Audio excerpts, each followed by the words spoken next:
सर्वप्रथम सर्वांना नवीन वर्षाच्या हार्दिक हार्दिक शुभेच्छा। तर आज आपण या ठिकाणी एक नवीन काहीतरी एक चळवळ उभी करतोय। कारण की काय असतं, आपल्याला जर कुठल्याही क्षेत्रात क्रांती करायची म्हटलं तर पहिलं चळवळ उभी करणं गरजेचं आहे।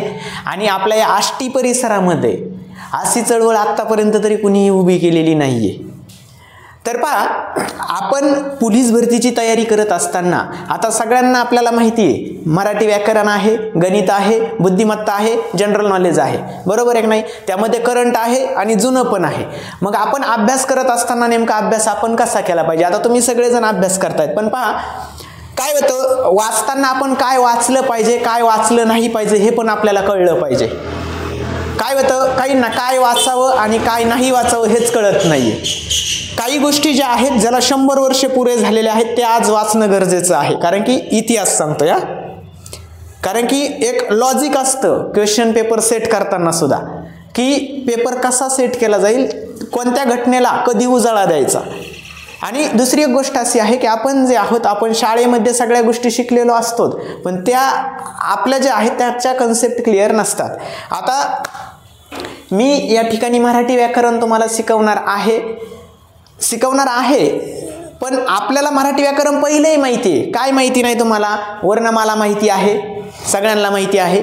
त्यानंतर वर्णमाला माहिती आहे, संधी माहिती आहे, शब्दाच्या जाती माहिती आहेत, त्यानंतर काळ माहिती आहेत, त्यानंतर विभक्ती माहिती आहे, त्याचे कारकार्थ माहिती आहेत, त्यानंतर अलंकार माहिती आहेत, समास माहिती आहेत, प्रयोग माहिती आहेत, मनी माहिती आहेत, समानार्थी विरुद्धार्थी शब्द माहिती आहेत। हे सगळं आपल्याला माहिती आहे, पण तरी सुद्धा मराठी व्याकरण हे एवढं सोपं नाहीये जितकं आपण समजतोय तितकं। आणि क्लास ही अशी गोष्ट असते, एखादा बोलतो की अरे काही क्लासने माझा काय होतो, टाइमपास होतो, किंवा माझा फार स्टॅमिना आहे अभ्यासाचा, पण मी क्लासला जर गेलो की काय होतं, माझा जास्त अभ्यास होत नाही, असं चुकूनही होऊ शकत नाही। क्लासमध्ये काही असू द्या, पण रोज नवीन नवीन नवीन नवीन शिकायला भेटतं क्लासमध्ये। आणि त्यानंतर आता परीक्षेच्या दृष्टीने जर विचार केला तर आज मी मराठी व्याकरणाच्या काही गोष्टी तुम्हाला या ठिकाणी सांगणार आहे की ज्या मुलांना समजत नाहीयेत। आता तुम्ही सर्वजण समानार्थी विरुद्धार्थी शब्द एकदम पाठ करतायत, तर त्यानंतर आपण सर्वनाम शिकतोय ना, सर्वनाम शिकत असताना सर्वनामाचे आपल्याला मुख्य प्रकार माहिती पाहिजेत आणि सर्वनाम माहिती पाहिजेत, एक तर महत्त्वाचं असं आहे। आता तुम्ही पण अभ्यास करताय, सर्वनामाचे मुख्य प्रकार किती येतं? अर्धा डझन आहेत, राईट। आणि त्यानंतर 9 काय आहेत? सर्वनाम येतं, हे क्लिअर आहे। नाम जर पाहिलं तर नामाचे उपप्रकार आपल्याला माहिती पाहिजेत। मग नामाचे उपप्रकार किती येतं? 3। किती येतं? 3 आहेत। सामान्य नाम, विशेष नाम, भाववाचक नाम, बरोबर आहे। त्यानंतर विशेषण जर पाहिलं तर विशेषणाचे उपप्रकार किती? उप माहिती पाहिजेत, उपप्रकार माहिती पाहिजेत, त्याचे उप पण माहिती पाहिजेत। विशेषणाचे किती आहेत उप? 3च आहेत। कोणकोणते? गुणविशेषण, संख्या विशेषण आणि सार्वनामिक विशेषण। बरं, मग त्यातले संख्या विशेषणाचे उप किती येतं? 5। वा, कोणकोणते? गणनावाचक, क्रमवाचक, आवृत्तीवाचक, पृथकत्ववाचक आणि अनिश्चित संख्या विशेषण, बरोबर। मग आपल्याला तेवढंच कळणं गरजेचं नाही, आपल्याला कोणता प्रश्न कसा पडेल हे पण कळलं पाहिजे। जर समजा मी असं म्हणलं की सर्व घरे, मग संख्या विशेषणाचा तो कोणत्या प्रकारामधला येईल बरं? उदाहरण, सर्व घरे अनिश्चित। बरं, जर मी असं जर म्हटलं मग 5 माणसे, वा, कोणी सांगितलं गणनावाचक? Very good. हां, तर त्याच्यामध्ये जे आहे ना, एक आहे सार्वनामिक विशेषण। मग सार्वनामिक विशेषण म्हणजे काय? समजा आता मी एक वाक्य तुम्हाला सांगणार आहे की ती सुंदर मुलगी आहे, ती सुंदर मुलगी आहे, यातलं ती जे आहे हे काय आहे? सर्वनाम आहे, बरोबर। पण ते सार्वनामिक विशेषण होऊ शकतं का? ती सुंदर मुलगी आहे। बरं, हे पहा, सार्वनामिक विशेषण म्हणजे काय की सर्वनामापासून तयार होणारं विशेषण म्हणजे कोणतं असतं? सार्वनामिक विशेषण। मग या वाक्यामध्ये ती सुंदर मुलगी आहे, याच्यामध्ये ती जी आहे ती हे सर्वनाम आहे का नाही हे सगळ्यांना माहिती आहे ना, बरोबर। मग ते सार्वनामिक विशेषण होऊ शकतं का? होऊ शकतं की नाही? का नाही होऊ शकत? काय होतंय? हा बोला. ती जी आहे ती सुंदर मुलगी आहे, हे सार्वनामिक विशेषण होऊ शकतं का नाही? मग ते काय होऊ शकतं? गणना नाही, गणनेचा यात विषयच नाही. चला तर पहा, ती सुंदर मुलगी आहे. ऐका, तिच्या नंतर सुंदर हे विशेषण आलंय का नाही? आलं ना. आणि नंतर नाम आलंय मुलगी, बरोबर. ज्यावेळेस तिच्या नंतर नाम येईल ना, नाम तिच्या नंतर ज्यावेळेस नाम येईल असं जर वाक्य असतं ना, फक्त ती सुंदर ऐवजी ती मुलगी सुंदर आहे, तर ते ती जी आहे ना ते डायरेक्ट काय झालं असतं? सार्वनामिक विशेषण झालं असतं. आणि आता जे ती आहे ते दर्शक सर्वनाम आहे. दर्शक सर्वनाम तर सगळ्यांना माहिती आहे, 6 उपप्रकारापैकी सर्वनामाच्या. कोणतं? दर्शक. दर्शक काय करतं? दाखवतं. जवळच्या किंवा दूरच्या वस्तू ते दाखवतं. म्हणजे जवळच्या कशाने दाखवतं? कोणत्या सर्वनामाने? हा, ही, हे, ह्या. आणि दूरच्या दाखवायचा असेल तर तो, ती, ते, त्या. ओके.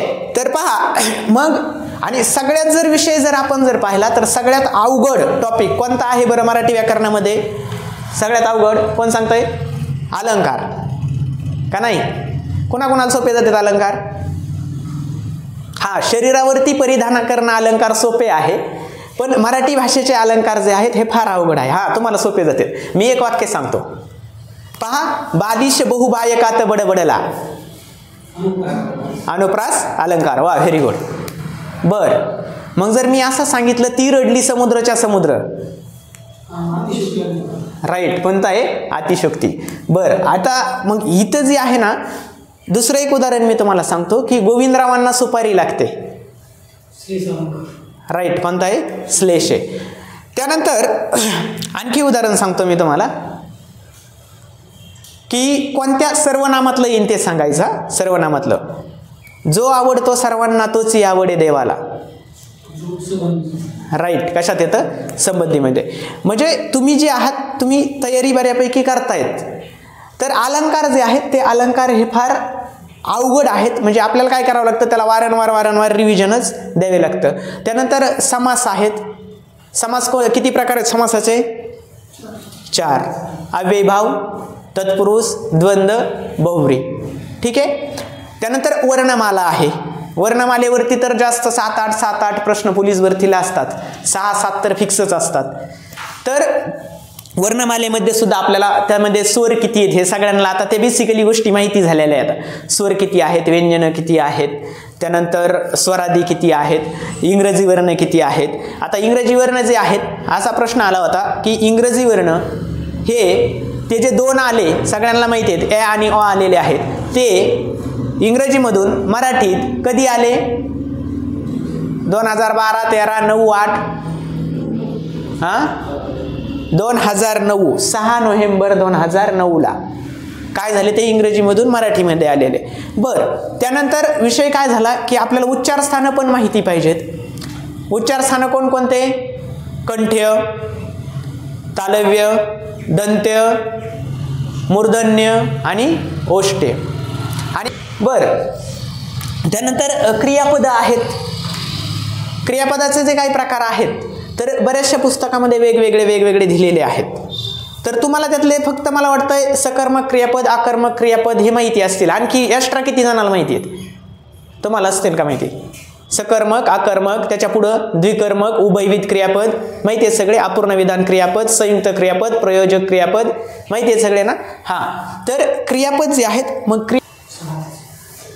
कारकार्थ 6 नाही 8च.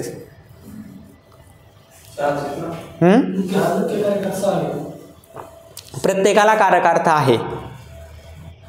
प्रत्येकाला कारकार्थ आहे. हा, काय? नाही. हे पहा, प्रथमाचा जो काही कारकार्थ आहे ना तो कर्ता आहे, प्रत्येकाला आहे. द्वितीयाचा कर्म आहे. नाही 8 आहेत. तुम्ही चेक करा पुस्तक एकदा जाऊ. फास्ट. अंबिके पप्पा मागे असी धाव, तिकडे ती कशी पळून द्या, काय देणं घेणं नाही. फक्त आपलं ना स्ट्रिक्टनी लक्षात ठेवायचं.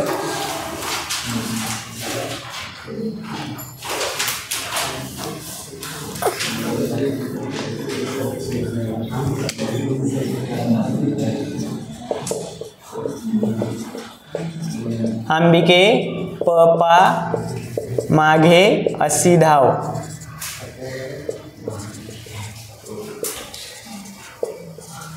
झाले का 11? 1 2 3 4 5 6 7 8 9 10 आणि 11. चला आ म्हणजे अंबेजोगाई.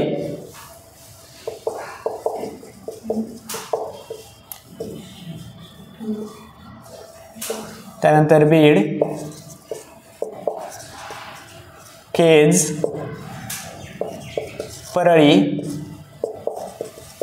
पाटोदा, माजलगाव, गेवराई, आष्टी, सिरोर,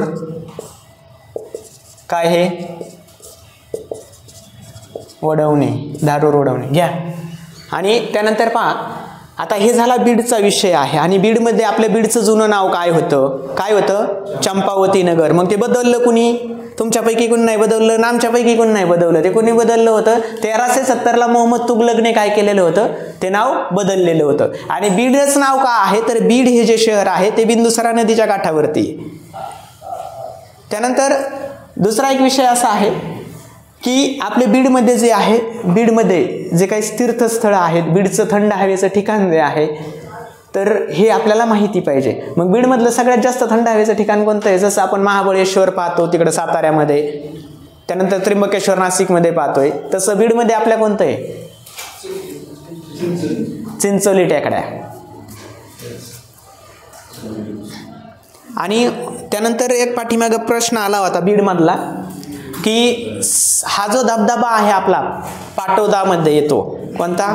सौताडा. तुम्ही सगळेजण जाता, पण तिथं एका नदीचा उगम पावतोय. कोणती नदी आहे ती? विंचरणा. तिथून ज्या नदीवरती तो धबधबा आहे तिचं नाव काय आहे?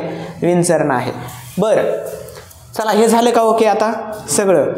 त्यानंतर एक ज्योतिर्लिंग आहे परळी वैद्यनाथ बीडमध्ये.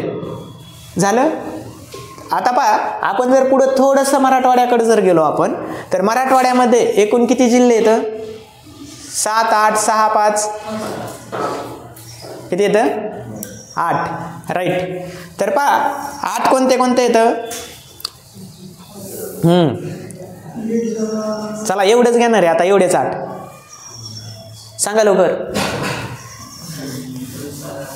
मीच सांगू? ऐका, पहा, लक्ष द्या. आता यातले 2 आहेत ना, 2 जिल्ह्यांचे नाव आपले बदलले.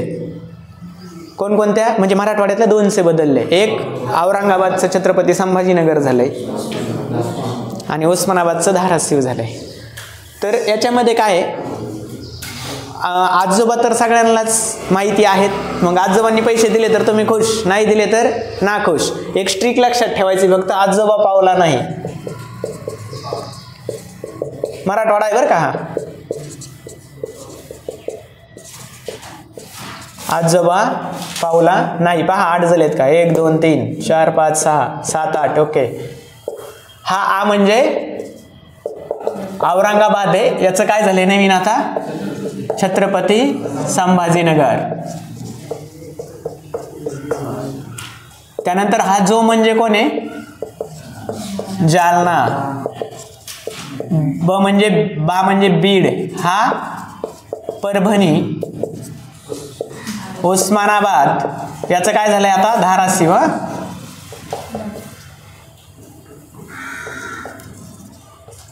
त्यानंतर हा कोण आहे? लातूर, नांदेड आणि ही म्हणजे हिंगोली. बर, आता ज्योतिर्लिंगापैकी पुन्हा ज्योतिर्लिंग इथं वाढले. बीडमध्ये एक तुम्हाला सांगितलेलं होतं. त्यानंतर इथं एक आहे घृष्णेश्वर. त्यानंतर इथं एक आहे, कोणतं आहे? इथलं काय? औंढा नागनाथ. औंढा नागनाथ हे इथं. म्हणजे असा अभ्यास करत चालायचा स्टेप बाय स्टेप. मग येथून पुढं मग नद्या, महाराष्ट्र, म्हणजे एकदम असं आहे ना, असं वाटलं पाहिजे की आपण त्या ठिकाणी फिरायलाच गेलेलो आहे.